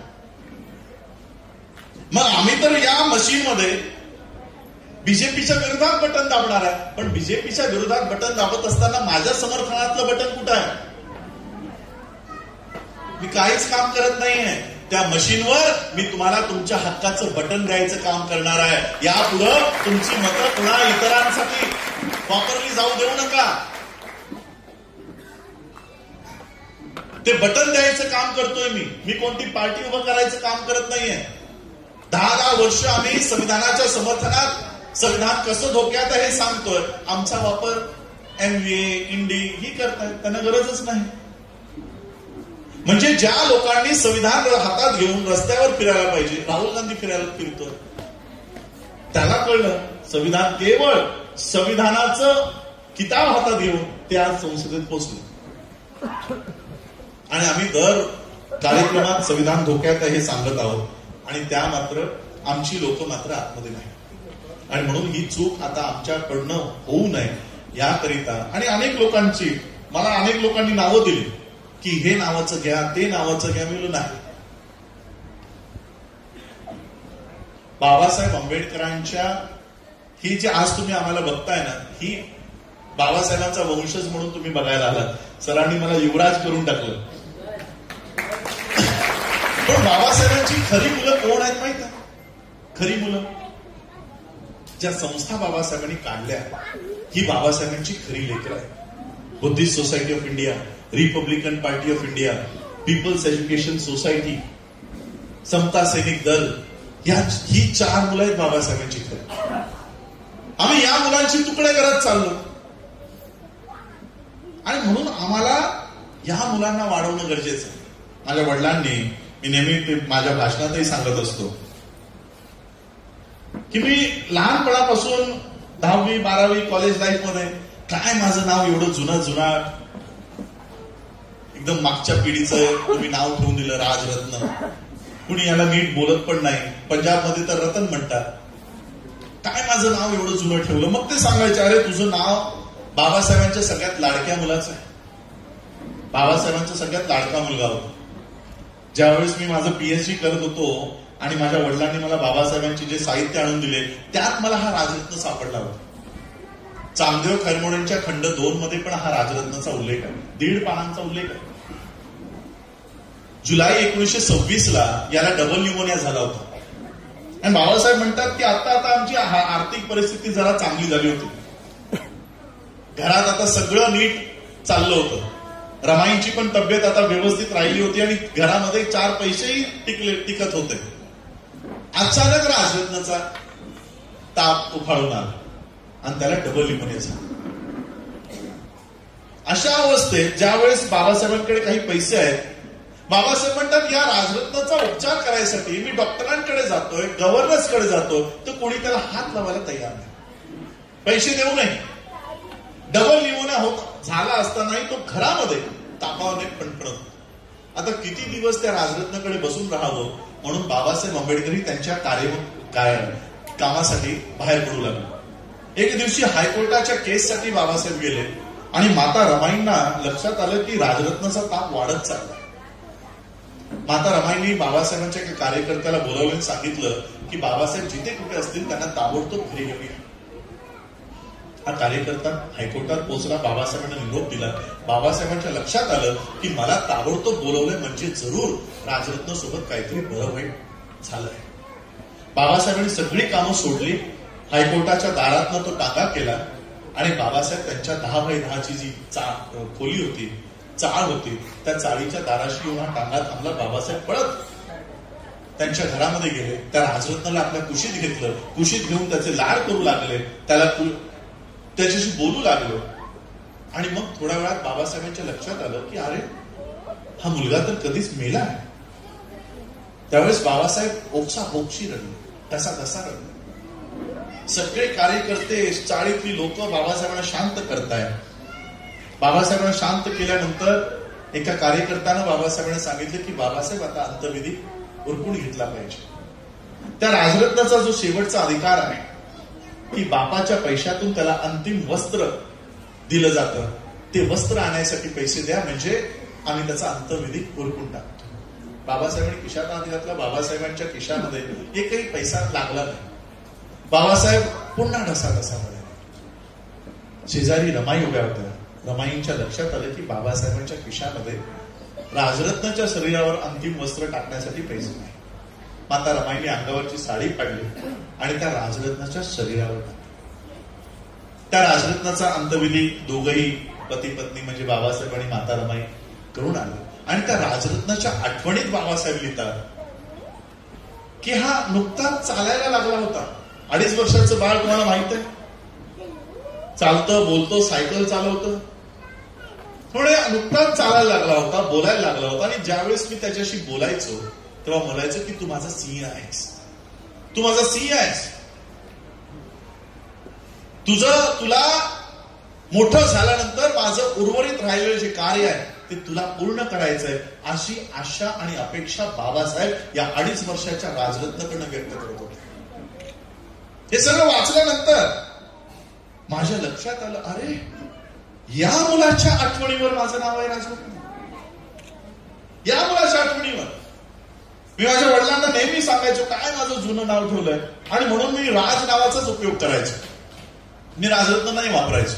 ते पुस्तक मी बंद केलं आणि विचार करू लागलो हा मुलगा जर याला औषध मिळालं असतं तर मेला असता का? डबल न्यूमोनिया साधा रोग. आज लोक डेंग्यू सारख्या आणि मोठमोठ्या रोगातनं, कॅन्सर सारख्या रोगातनं बरे होत आहेत. निमोनिया, टायफॉइड, छोटे छोटे रोग. पण त्या काळची अस्पृश्यता, कोणी डॉक्टर हात लावायला तयार नाही. एक गोळी साधी कोणी दिली असती तरी हा मुलगा वाचला असता. आणि याला जर नैसर्गिक मृत्यू आला असता वयाच्या 70 नंतर तर आम्हाला हे काम करायची गरज लागली असती का? बाबासाहेबांनी स्वतः त्यांचा हा राजरत्न तयार करायला घेतला होता. आमच्या कुटुंबाची जी वंशावळ आहे, आम्हाला गांधींची वंशावळ माहित आहे, आम्हाला टिळकांची वंशावळ माहित आहे, आता तर अंबानींची पण वंशावळ व्हायला लागली आहे. ज्याचा काही संबंध नाही. ती अंबानीची पण वंशावळ आम्हाला माहित आहे, शिवाजी महाराजांची पण वंशावळ आम्हाला माहित आहे, पण बाबासाहेबांची वंशावळ बहुतेक लोकांना माहिती नाही. तुम्हाला माहितीये बाबासाहेबांच्या वरच्या 4 पिढ्या या मिलिटरीत होत्या. बाबासाहेबांचे वडील सुभेदार, त्या काळातलं सगळ्यात मोठं पद आमचे महार बटालियनची लोक इथे बसलेली आहेत. सुभेदार पण होते आणि मेजर पण होते. बाबासाहेबांचे आजोबा हे हवालदार पोस्ट त्यांना मिळाली होती. बाबासाहेबांचे पंजोबा हेही मिलिटरीमध्ये होते. त्यांची समाधी औरंगाबादच्या त्या मिलिटरी कॅम्पमध्ये आहे. कुणाची? बाबासाहेबांच्या पंजोबाची. आणि त्यांचेही वडील हे मिलिटरीमध्ये होते. बघा, बाबासाहेबांची तरी 5वी पिढी असेल, त्यांच्या आधीची एक पिढी मिलिटरी, त्यांच्या वरची एक पिढी मिलिटरी, त्यांच्या वरची पण एक पिढी मिलिटरी. बाबासाहेबांची ही पहिली नोकरी मिलिटरीचीच, मिलिटरी सेक्रेटरी. म्हणजे या 5 पिढ्या मिलिटरीच्या होत्या. आता तुम्ही फक्त जॉब बघत असाल की हे मिलिटरीमध्ये कामाला होते. नाही, हे मिलिटरीत कामाला नव्हते, तर एक पिढी दुसऱ्या पिढीला तयार करत होती की ही जे काम माझ्या लोकांना या अस्पृश्यतेतून काढायचं काम मला जर जमलं नाही तर माझी दुसरी पिढी सज्ज असली पाहिजे. यासाठी दुसरी पिढी तयार होत होती. दुसऱ्या पिढीलाही वाटलं की हे काम माझ्याकडनं पूर्ण होत नाही, माझा दुसरा पिढी माझी तयार झाली पाहिजे. म्हणून तिने सुभेदार मेजर हवालदार मालोजींना तयार केलं. मालोजींनाही वाटलं की माझ्या आयुष्यात माझ्या लोकांना मी या अस्पृश्यतेतून बाहेर काढू शकलो नाही, माझी पुढची पिढी याला बाहेर काढेल. म्हणून त्यांनी रामजींना तयार केलं. रामजींना पण वाटलं की मी माझ्या आयुष्यात माझ्या लोकांना या अस्पृश्यतेतून बाहेर काढू शकलो नाही, मी माझ्या पुढच्या पिढीला तयार करेन. आणि त्यांनी डॉक्टर भीमराव रामजी आंबेडकरांना तयार केलं. पिढ्या जे मिशन घेऊन चालले होते ती काम बाबासाहेब आंबेडकरांनी त्यांच्या आयुष्यातून 2500 वर्षाची गुलामगिरीतून बाबासाहेबांनी या समाजाला बाहेर काढलं. 2500 वर्षाचा संघर्ष, 5 पिढ्यांचं योगदान आहे. बाबासाहेबांची शेवटची खंत काय होती? शेवटची खंत? की हा रथ, हा गाडा मी इथपर्यंत घेऊन तर आलोय, हा गाडा मी इथपर्यंत घेऊन आलोय, पण लांब पर्यंत मी बघतो, दूर पर्यंत मी नजर टाकतो, तर हा गाडा पुढे घेऊन जाण्यासाठी मला कुणीही दिसत नाही. काय खंत होती बाबासाहेबांची? की माझ्या पिढ्यांनी दुसऱ्या पिढीला तयार केलं, पण मी माझी दुसरी पिढी तयार करू शकलो नाही. स्वतःचा मुलगा तिथे आहे, स्वतःचा पुतण्या तिथे आहे, बॅरिस्टर खोब्रागडे तिथे आहेत, अनेक बॅरिस्टर्स बाबासाहेबांसोबत आहेत. तरी बाबासाहेब काय म्हणतात की मला दूर पर्यंत कोणीही दिसत नाही, दूर पर्यंत कोणी दिसत नाही. गॅप पडला. या आमच्या परिवाराची जी चळवळ आहे ना ती बाबासाहेबांपर्यंत येऊन थांबली. आणि हा सगळा आमच्या इतिहासाचा अभ्यास करून मी ठरवलं की बाबासाहेब आंबेडकर त्यांच्या राजरत्नाला तयार करत होते की माझी पुढची चळवळ माझा मुलगा राजरत्न चालवेल, पण या ब्राह्मणी व्यवस्थेने त्याचा खून केला, त्याची हत्या केली आणि ही खंड पडलेली चळवळ तिथेच थांबली. आणि म्हणून आता मी माझं वैयक्तिक आयुष्य जगण्याऐवजी मी त्या राजरत्नाचं आयुष्य जगेन आणि बाबासाहेबांची चळवळ पुन्हा पुढे आणेन. हा पडलेला जो गॅप आहे ना तो गॅप भरून काढण्यासाठी मी आलेलो आहे. मी बुद्धिस्ट सोसायटी ऑफ इंडिया चालवायला नाही आलो, मी रिपब्लिकन पार्टी ऑफ इंडिया चालवायला नाही आलो, मी समता सैनिकचं दल चालवायला नाही आलो. हा मधला कालखंड जो बाबासाहेबांनंतरचा जो गॅप पडलाय तो गॅप भरून काढण्यासाठी आलो. काय म्हणतात बाबासाहेब? माझं उर्वरित राहिलेलं कार्य हा राजरत्न पूर्ण करेल. काय उर्वरित राहिलंय बाबासाहेबांचं? बुद्धिस्ट सोसायटी ऑफ इंडिया स्थापन केली. जो बौद्धमय भारत बाबासाहेबांना तयार करायचा होता तो आज काय झालाय? बौद्धमय भारत उर्वरित आहे. रिपब्लिकन पार्टी ऑफ इंडिया बाबासाहेबांनी स्थापन केली की या देशामध्ये आम्ही सत्ताधारी जरी नाही झालो तरी विरोधी बाकावर इतक्या मजबूतपणाने बसू की या देशाचं संविधान रक्षण करण्यासाठी आम्हाला त्या विधानसभेमध्ये त्या संसदेमध्ये बसता आलं पाहिजे. अशा पद्धतीचं हे काम केलं पाहिजे. काय आज विधानसभेमध्ये का संसदेमध्ये आमचा प्रतिनिधी आहे? काम उर्वरित आहे की नाही? आम्ही नेहमी काय म्हणतो, बाबासाहेब तेरा मिशन अधुरा, हम सब मिलके करेंगे. हे बाबासाहेबांचे मिशन आहे जे अजूनही अपूर्ण राहिलेले आहे आणि म्हणून ते आम्हा लोकांना पूर्ण करावं लागते. हा जो मी इथे उभा आहे ना, हा बाबासाहेबांचा परिवार नाही. 4 मुलं मेली बाबासाहेबांची, पण बाबासाहेब त्यांच्या मुलांचं दुःख करत घरात बसून नाही राहिले. आमच्यासारखा कोण एखादा असता ना, ज्याचं एक जरी मूल बोलू नये हे शब्द आमच्या तोंडून पण येत नाही, जर आमच्यासोबत असा प्रसंग झाला असता तर अनेकांनी तर आत्महत्या केल्या असत्या, गृहत्याग केला असता, संसार त्याग केला असता, घरातनं बाहेर आला नसता, डिप्रेशन मध्ये गेला असता.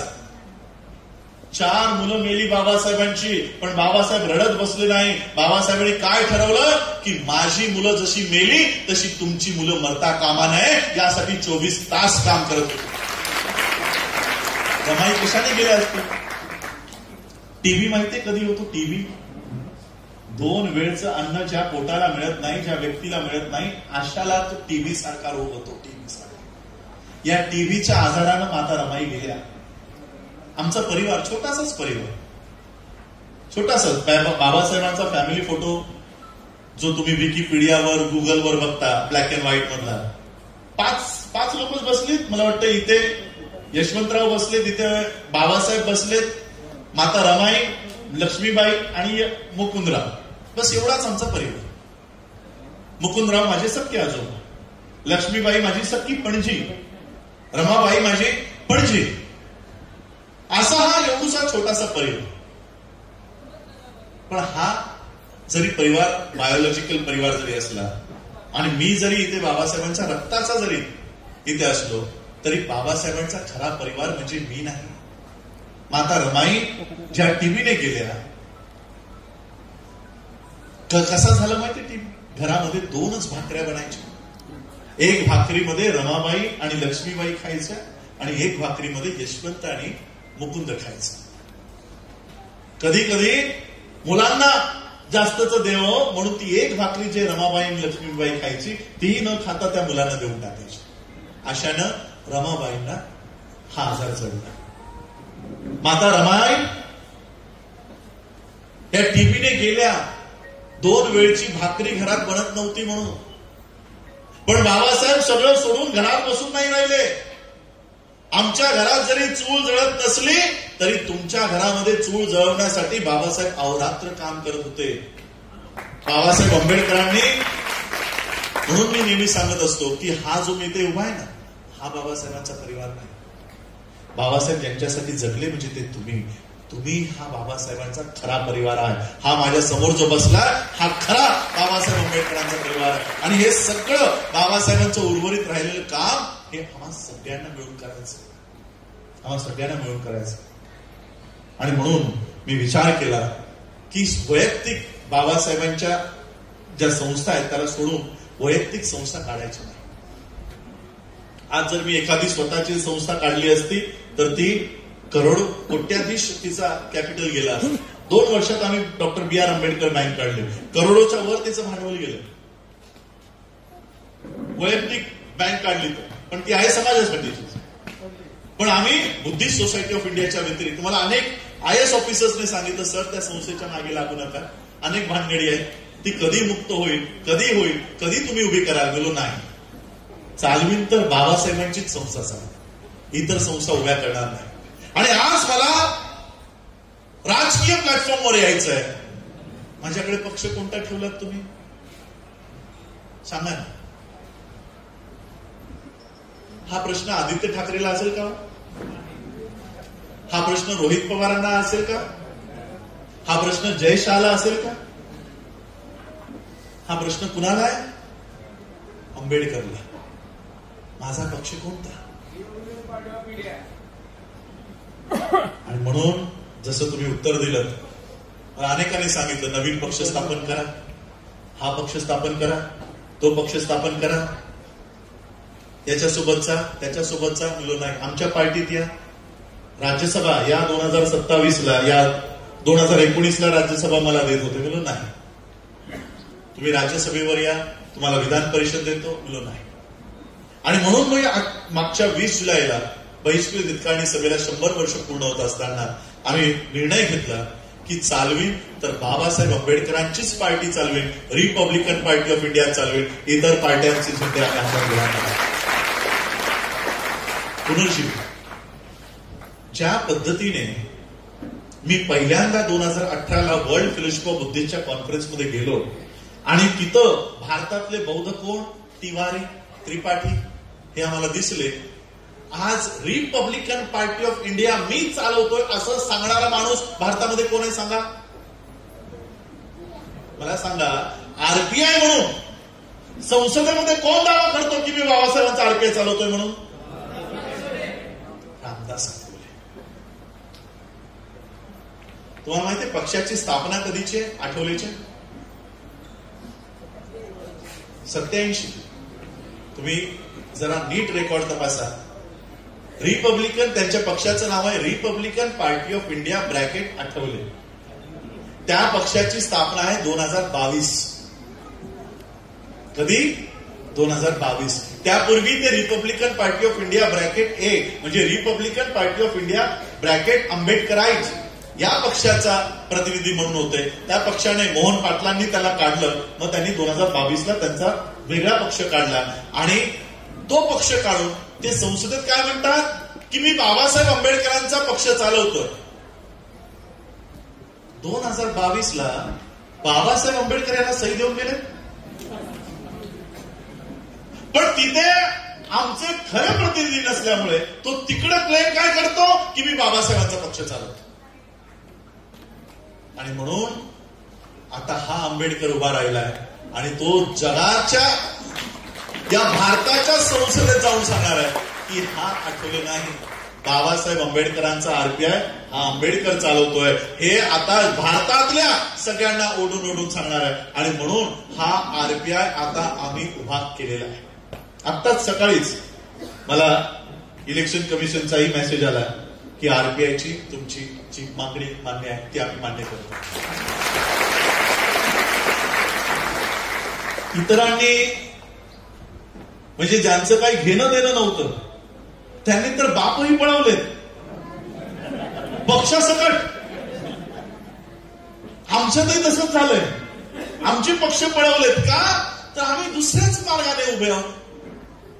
आणि म्हणून आता आम्ही उभे राहिलेलो आहोत की हा पक्ष, मी काही लोक म्हणाले, मी जसंही अनाऊन्स केलं की मी आरपीआय हातात घेणार, तुमच्या गवई गटाची लोक उभी राहिली, अरे मी अध्यक्ष आहे याचा, हे मी राष्ट्रीय अध्यक्ष आहे. मी बोलू ही पार्टी माझ्या बापाची आहे, तुझ्या बापाची नाही. आरपीआय हे नाव, या पक्षाचा झेंडा, या पक्षाचं धोरण मला कोण राबवण्यापासून अडवतं तेच मी बघतो. आणि एवढंच नाही, या येणाऱ्या 2024च्या महाराष्ट्राच्या विधानसभेमध्ये 288 तर नाहीच लढणार, पण कमीत कमी जे भांडण बाबासाहेबांनी एवढा मोठा त्याग केला, राऊंड टेबल कॉन्फरन्सचा कॉमनवेल्थ अवॉर्ड ज्या गांधींचा जीव वाचवण्यासाठी बहाल केला, त्या गांधींचा आणि बाबासाहेबांचा जो करार झाला की ठीक आहे, बाबासाहेबांनी सांगितलं ठीक आहे आम्ही तुम्हाला जीवनदान देतो, गांधीने सांगितलं ठीक आहे जर तुम्ही माझं जीवनदान देत असाल तर भारतामध्ये जितकेही आरक्षित सीट आहे ती मी तुमच्यासाठी सोडतो. काय म्हणाले गांधी? आरक्षित सीटा ह्या डॉक्टर आंबेडकरांसाठी आम्ही सोडत आहोत. या आरक्षित सीटांवर कुणाचा अधिकार असला पाहिजे? आमचा. कारण गांधींच्या जीवनदानाच्या बदल्यात आम्हाला त्या दिल्या. मग तुम्ही एकीकडे जीवनदानाच्या बदल्यात आम्हाला सीटाही देता आणि मागच्या दारानं ते पळवताही. आणि म्हणून ह्या आरक्षित सीटा 29 सीटा आहेत. या 29च्या 29 सीटा रिपब्लिकन पार्टी ऑफ इंडियाच्या माध्यमातून. आणि खरे नाही सांगेन,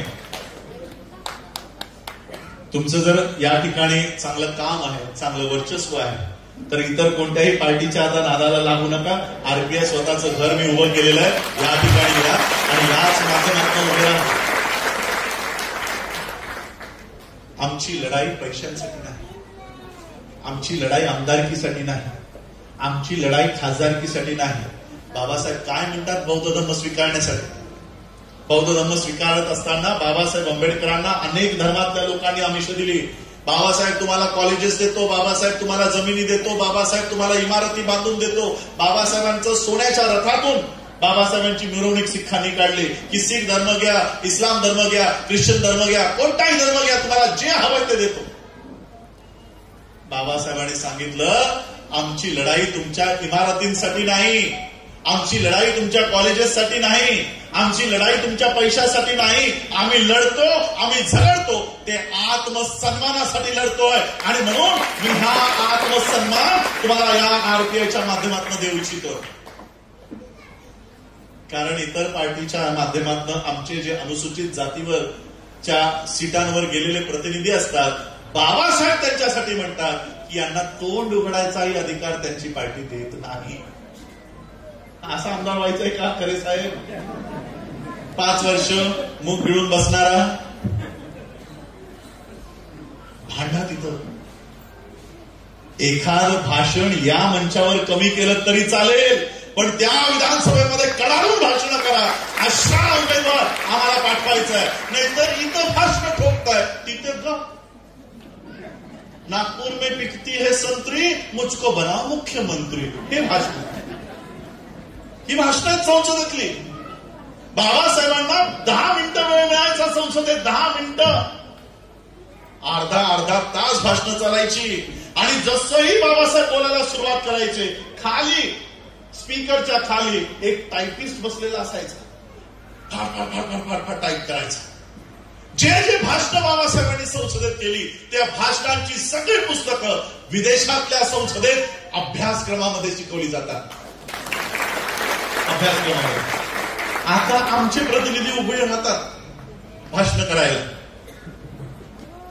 भाषण म्हणण्यापैकी चारोळ्या करायला उभे राहतात. जसंही उभे राहतात वरचा स्पीकर खालच्या टायपिस्टला सांगतो, ए टाईप करू नको, don't take this on record. ही वायफळ कशाला टाईप करतो, थोडा आराम कर. टायपिस्ट म्हणतो 5 मिनिटं मिळाली, अर्धा तास बोल, मला तेवढं आराम मिळतो. ही असली संसदपटू आम्ही संसदेत पाठवू. आणि म्हणून आम्हाला आत्मसन्मान त्या संसदेतही यावा, या धर्मातही यावा. त्यासाठी मी ही पार्टी पुन्हा तुमच्यापर्यंत घेऊन येतो. त्या मोहोळची, माळशिरसची ही अनुसूचित जातीसाठी आरक्षित असलेल्या सीट आहे. मला वाटतं आमचे महेश कांबळेजी पण इथे बसलेले आहे. महेश कांबळे आहे. अशी प्रतिनिधी बेडगमध्ये तुम्हाला सगळ्यांनाच माहित असेल, कमानीवरनं वाद झाला. कमानीवरनं वाद झाल्यानंतर मग अख्ख्या बेडगने स्थलांतर करण्याचा निर्णय घेतला. ते पायी निघाले आणि मग मला वाटतं पुन्हा आपण त्या गावामध्ये जाऊन ते सगळं काम केलं. पण बदला त्यांनी मात्र घेतला. बदला कसा घ्यायचा ते महेश कांबळेंकडनं जरा एकदा शिका. त्यांनी तुमची कमान पाडली, यांनी तुमचा खासदार पाडला. असा बदला असा घेतला पाहिजे. याला म्हणतात बदला घ्यायचा तरीका. आणि म्हणून त्या पद्धतीने आता आम्ही उतरलेलो आहोत. त्या पद्धतीने महाराष्ट्राचा अनुसूचित जातीचा आरक्षित असलेल्या सीटांचा दौरा करतोय. आणि दुसरीकडे मी काय बघतो जेव्हा मी अभ्यास करतो या सगळ्या मतदारसंघांचा, मागच्या अनेक वर्षांच्या इलेक्शन रिझल्टचा, आरक्षित सीटांवर सगळ्यात जास्त उमेदवार कुणाचे निवडून गेलेत माहित आहे? भाजपचे. जो भाजप म्हणतो की आम्ही संसदेमध्ये संविधान हटवण्यासाठी जाणार आहोत, जो भाजप आरक्षणाच्या विरोधात आहे, प्रायव्हेटायझेशनसाठी निर्मला सीतारामन संसदेत उभं राहून 2-2 तास तिने भाषण केले आणि संसदेत उभं राहून तिने ठणकावून सांगितलंय 2 वर्षात सगळा सेक्टर, पब्लिक सेक्टर आम्ही विकून टाकणार आहोत. एअर इंडिया विकली, तुमच्या डोळ्यासमोर विकली. पोस्ट ऑफिसमध्ये डिसइन्व्हेस्टमेंट झालं. इंडियन रेल्वे आता तुमच्या पांढऱ्या पांढऱ्या गाड्या धावायला लागल्या. तुमचे रस्त्यांची महामंडळ विकली. सगळे रस्ते प्राधिकरण तुमचं विकलंय. पाण्याचं प्राधिकरण तुमचं विकलंय. इलेक्ट्रिसिटी एमएससीबी विकली. हे सगळं देश त्यांनी प्रायव्हेटाईज केलाय.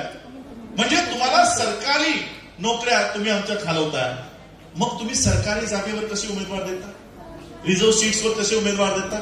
आणि म्हणून मी कर्नाटकमध्ये ही जाहीर केले की बीजेपी, नरेंद्र मोदी, मोहन भागवत हे जर एका बापाची औलादी असतील तर कधीही आरक्षित सीटावर उमेदवार देणार नाही.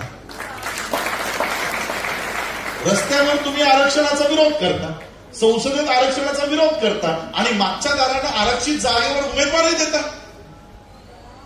मग दूधवंडी याला आपण दोन बापाचं काय म्हणता तुम्ही लोक?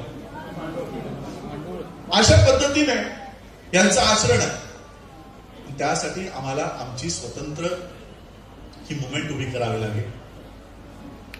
जरांगे पाटलांना आम्ही त्याही वेळेस, ज्यावेळेस बौद्ध मराठा ऐक्य परिषद आमची सुरू होती, त्यावेळेस जेव्हा आम्हाला कळलं की अशा पद्धतीचा हमला त्यांच्या गावावर झालाय, आमची परिषद आम्ही बरखास्त करून त्यांच्या भेटीला, त्यांच्या साथीला गेलो. त्यावेळेस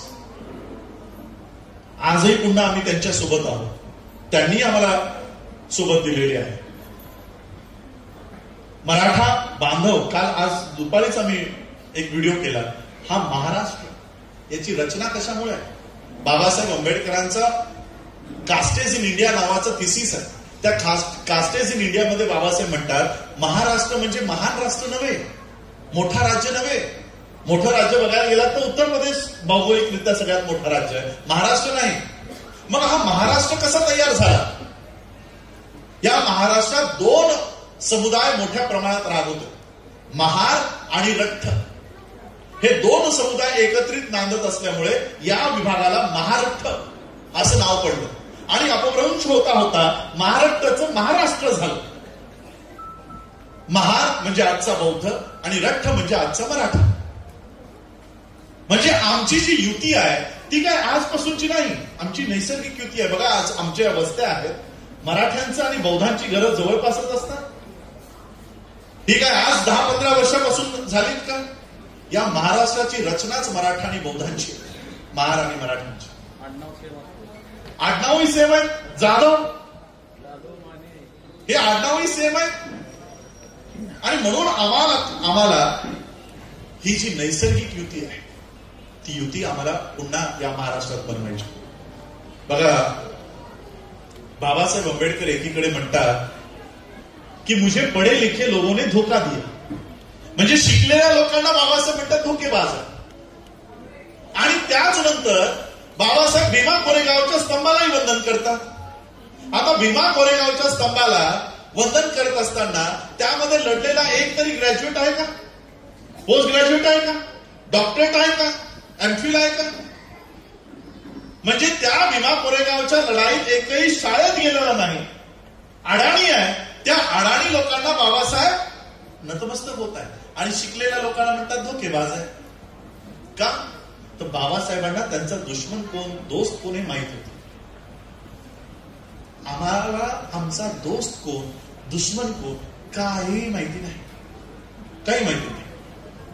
मराठा बौद्ध हा पूर्वीपासून एक आहे. याच बौद्धांना किंवा त्या काळच्या महारांना, बाबासाहेब आंबेडकरांना, स्वतः बाबासाहेब आंबेडकरांना या देशाचं संविधानही लिहू नये म्हणून अनेक प्रयत्न झाले. शेवटी बाबासाहेब आंबेडकरांना पश्चिम बंगालला बोलवण्यात आलं आणि भारतातल्या मुसलमानांनी बाबासाहेबांना संविधान लिहिण्यासाठी संविधान सभेत पाठवलं. ही युती आमची आजपासून नाहीये. आजपासून आम्ही नवीन युती नाही करायचा प्रयत्न करत आहोत. ही नैसर्गिक युती आहे आमची. ही नैसर्गिक युती आहे. याच महाराष्ट्रामध्ये सोलापूरमध्ये तुम्ही सांगितलं की बाबासाहेब 16 वेळा इथे येऊन गेले. बाबासाहेब आंबेडकरांनी सगळ्यात जास्त सभा परिषदा कुणाच्या घेतल्या असतील तर त्या मातंगांच्या घेतलेल्या आहेत. मातंगांच्या. बाबासाहेबांनी तर एवढंही विधान केलं की मला जर एखादी मुलगी असती तर ती मी मातंगाच्या घरी दिली असती. ही आमची नैसर्गिक युती आहे. आम्ही त्यांनाच दूर करत चाललो. आम्ही मुसलमानाला शिव्या घालतोय, आम्ही मराठ्यालाही शिव्या घालतोय, आम्ही मातंगालाही शिव्या घालतोय, आम्ही ओबीसीलाही शिव्या घालतोय. म्हणून मी महाराष्ट्रामध्ये ह्या 4M फॅक्टरवर काम करतोय. 4M factor. Mahar converted Buddhist, Maratha, Muslim आणि मातंग हे 4 जरी या महाराष्ट्रात एकत्र आले तर विधानसभेमध्ये आम्ही मोठ्या प्रमाणात आमचं प्रतिनिधित्व या देशामध्ये आम्ही दाखवून देऊ शकतो. एवढी मोठी ताकद आहे आमची. मला तुमचा आमदार किंवा खासदार होण्यात रस नाहीये. आमदार बनवल्यानंतर, खासदार बनवल्यानंतर राजकारणात हीच पदं असतात. आमदार, खासदार, नगरसेवक, मंत्री, मुख्यमंत्री, प्रधानमंत्री. माझ्या नावाच्या मागे, जे राजरत्नच्या नावामागे जे आंबेडकर नाव लागतं ते राष्ट्रपती पदापेक्षा माझ्यासाठी खूप उंच आहे. म्हणून या पदासाठी काम नाही करत. मी माझ्या लोकांना फक्त एक सेल्फ रिस्पेक्ट, आत्मसन्मान मिळवून देण्यासाठी की मी हे करू शकतो, तुम्हाला लोकांना दाखवून देऊ शकतो. म्हणून या विधानसभेमध्ये मी यावेळेस तुमच्यासाठी त्या ठिकाणी मला प्रवेश करून ही दारं तुमच्यासाठी उघडी करायची. त्यासाठी तुम्हा लोकांचा साथ लागणार, सहयोग लागणार आहे. धम्म या देशात टिकवायचा असेल, वाचवायचा असेल तर राजआश्रय महत्वाचा आहे. राजआश्रय आजही आम्हाला आहे. तो राजआश्रय संविधानाच्या माध्यमातून आहे.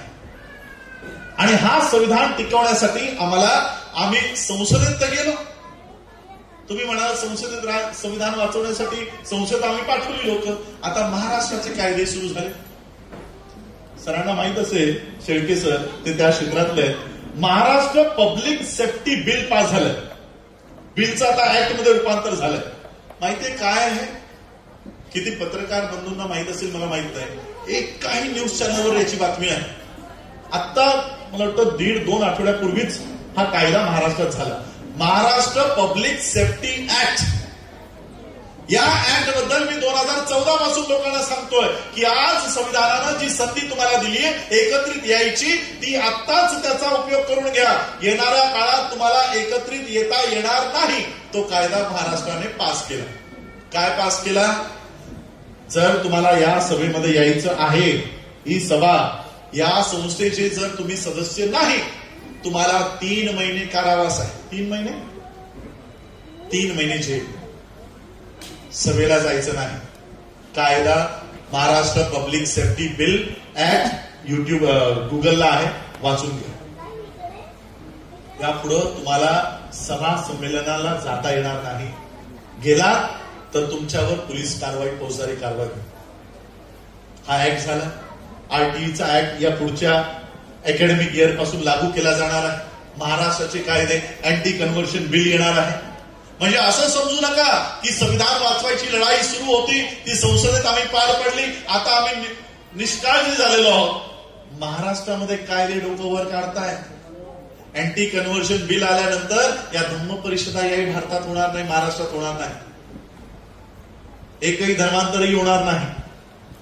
आता पुन्हा SC ST वर्गीकरणाचा कार्यक्रम सुरू झालेला आहे. पुन्हा जातींमध्ये भांडण लावून देण्याचा कार्यक्रम सुरू झालेला आहे. म्हणून आम्हाला आमचे प्रतिनिधी विधानसभेमध्येही पाठवणं गरजेचं आहे. आज घडीला उद्या जर इलेक्शन लागली, उद्या जर वोटिंग करायची असेल तर आज मी अशा पोझिशन मध्ये आहे की माझे 5 आमदार मी निवडून विधानसभेमध्ये पाठवू शकतो. आज एवढ्या पोझिशन आहे. 5, मिनिमम 5. अजून तरी 3 महिने 2 महिने आहेत. या 5चा आकडा आम्ही 12 वर घेऊन जाणार आहोत. साथ तुमच्या लोकांची. तुम्हा लोकांना साथ द्यायचा, सहयोग द्यायचा. आमच्या पाठीशी कोणी फडणवीस नाहीये. आमच्या पाठीशी कोणी शिंदे नाहीये. 1-1 रुपया देऊन तुम्हाला, जसं आज मला अभिमान वाटला, एका गॅरेजने, एका मॅकॅनिकने त्याच्या इथे डबा ठेवून ते पैसे या मुवमेंटला दिले. पैसा स्वतःचा असेल तर तुमच्यासाठी बोलणारा उमेदवार आतमध्ये मिळेल. पैसा फडणवीसचा असेल तर फडणवीसच्या डोळ्यावरच तो गप्प बसेल. असे उमेदवार निवडून पाठवू नका. आत्मसन्मानाची लढाई आहे आणि या लढाईमध्ये आपण सगळ्यांनी उतरलं पाहिजे. एवढंच मी तुम्हाला आजच्या या धम्म परिषदेतून सांगेन. बँकेचेही काम आमचं मोठ्या प्रमाणात सुरू आहे. स्वतःची बौद्धांची स्वतंत्र अर्थव्यवस्था आम्ही या महाराष्ट्रामध्ये देशामध्ये उभं करत आहोत आणि त्याला साथ जर या राजाश्रयाची मिळाली, आमचे आमदार आणि आमदार आज जर या विधान भवनातून आम्हाला सपोर्ट करायला लागले तर आमचं काम अजून गतीने पुढे जाईल. एवढंच मी आजच्या या धम्म परिषदेच्या माध्यमातून तुम्हाला सगळ्यांना सांगू इच्छितो. कारण बहुतेक लोकांना असं अपेक्षा होती की आम्ही का या मुवमेंटमध्ये उतरत आहोत, रिपब्लिकन पार्टी का काढत आहोत, आज त्याची का गरज आहे. कारण आज जर आम्ही हे काम केलं नाही तर RSS त्यांचे बनवलेले जे काही एजंट्स आहेत ते आमच्यामध्ये सोडणार आहे. मीडिया काम करतोय 24 तास. मीडियाच्या माध्यमातून आमच्या लिडरशिप थोपवल्या जातात की हाच तुमचा नेता. येणाऱ्या काळात ज्याला आंबेडकरिझमचं ABCD पण माहिती नाही अशी लोक या मुवमेंटमध्ये उतरतील आणि ती मुवमेंट कधी बीजेपीच्या दावणीला बांधून ठेवतील आमच्याही लक्षात येणार नाही. आणि म्हणून आज जर आम्ही तिथे उभं राहिलो नाही तर या व्यवस्थेला आम्ही वाचू शकणार नाही. म्हणून माझी तुम्हाला सगळ्यांना एवढीच अपेक्षा असेल. बघा 2019ला अमित शहाचं स्टेटमेंट होतं 1 बूथ 20 युथ. एक बूथ वर 20 युवक त्याने कामाला लावले होते. आमची संख्या तेवढी नाही, आमच्याकडे तेवढं संसाधन नाही, रिसोर्सेस नाही. या तुमच्या मोहोळमध्ये मला वाटतं जवळपास 300 बूथ येतात. 300 बूथ आहेत. आम्ही 1 बूथ 20 युथ तर करू शकत नाही, पण 1 बूथ तुमच्यापैकी तुम्ही जर जबाबदारी घेतली तर 1 बूथ 5 युथ 5 लोक जरी आम्ही एका बूथवर देऊ शकलो तर ही मोहोळची विधानसभा, या विधानसभेमध्ये बौद्ध आवाज तुम्हाला तिथे देता येईल. त्यासाठी मी मराठ्यांचं समर्थन, मातंगांचं समर्थन आणि मुसलमानांचंही समर्थन या मोहोळच्या कॅन्डिडेटच्या मागं उभं करण्याचं काम माझं असेल. त्याचं काम माझं असेल. मौलाना सांगू इच्छितो, मौलाना सज्जाद नोमानी जी के साथ मैं बहुत सालों से जुड़ा हूं. मौलाना वली रहमानी साहब जो अभी नहीं है, कॉन्स्टिट्यूशन क्लब में हमारी जब मीटिंग चल रही थी तब उन्होंने देश बचाओ संविधान बचाओ संघर्ष समिति जो हमने बनाई थी उसके राष्ट्रीय अध्यक्ष नेशनल प्रेसिडेंट सभा ने वामन मेश्राम जी को घोषित किया. वली रहमानी जी खड़े हुए और उन्होंने कहा कि बहुत हो गया अभी एजेड लोगों को ये लीडरशिप देने का. और वली रहमानी जी ने मेरा नाम प्रस्तुत किया और राजरत्न अंबेडकर राष्ट्रीय अध्यक्ष होना चाहिए, इसलिए वली रहमानी जी ने उस समय मेरा साथ दिया और पूरा मुस्लिम कम्युनिटी आज मुझे साथ देता है. सज्जाद नोमानी जी के साथ है. या सोलापूरमध्ये मुस्लिम मोठ्या प्रमाणात आहे, या मोहोळमध्ये मोठ्या प्रमाणात आहे. आणि म्हणून मी खरेंनाही आव्हान करेन, तुम्ही येत नसाल तर मग मी RPIतनं मोहोळमधनं उभा राहील. रिकामी जाऊ देणार नाही. आणि म्हणून RPIच्या या सगळ्या मुवमेंटला, ही मुवमेंट आहे, मी पक्ष नाही समजत आहे, ज्या आशेने आणि अपेक्षेने बाबासाहेबांनी, बघा त्यांनी आमचा धम्म चोरला, त्यांनी आमची पार्टी पण चोरली. बुद्ध धम्माचं प्रतीक काय आहे? कमळ.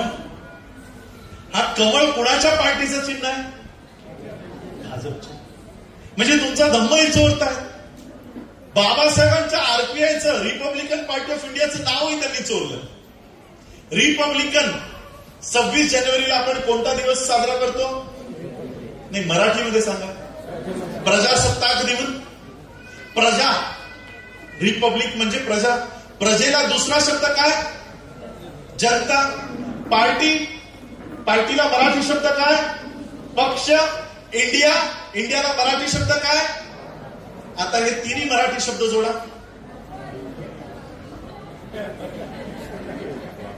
RSSच्या लोकांना महिला बसल्यात म्हणून मला बोलता येत नाहीये.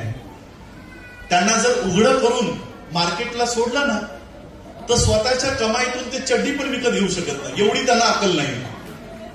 पार्टीचं नाव बाबासाहेबांकडनं, पार्टीचं चिन्ह बुद्धाकडनं, पार्टीचा मॅनिफेस्टो समता सैनिक दलाचा आहे की नाही. म्हणजे जे सगळं बाबासाहेबांनी 1925ला तयार केलं होतं ते सगळं RSSने चोरलं. का? तर बाबासाहेबांनी बनवलेलं जे काही आहे त्याचं रक्षण करायला आम्ही उभे नाही. बुद्ध तुम्हाला भरभरून देतोय, घेऊन जा. का नीतू अंबानी जाऊन सांगते की I came from the land of Buddha? Ram मंदिराचं उद्घाटनाला बसली आहे आणि भारताच्या बाहेर सांगते की मी बुद्धाच्या भूमीतून आली आहे. का सांगते ती? बुद्ध भरभरून देतोय, घेऊन जा. डॉलर्स मध्ये घेऊन जा, पाऊंड्स मध्ये घेऊन जा.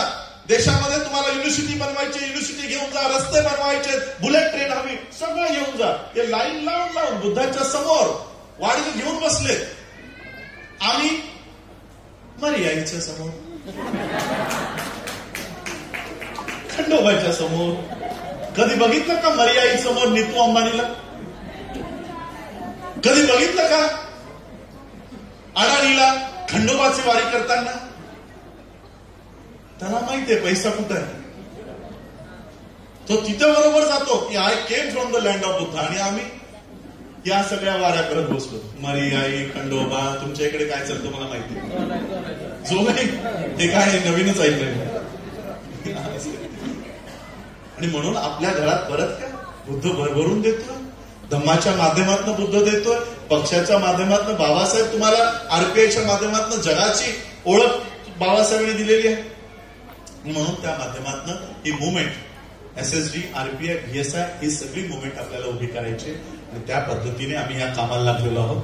बस मी तुम्हाला सगळ्यांचा साथ आणि सहयोग, जो साथ बाबासाहेबांना या सोलापूरच्या लोकांनी दिलेला आहे, त्यावेळेस दिलेला आहे, तो साथ पुन्हा आपण या महाराष्ट्रामध्ये आपण उभं करू आणि आमचे स्वतःचे हक्काचे उमेदवार आम्ही या महाराष्ट्राच्या विधानसभेमध्ये पाठवू.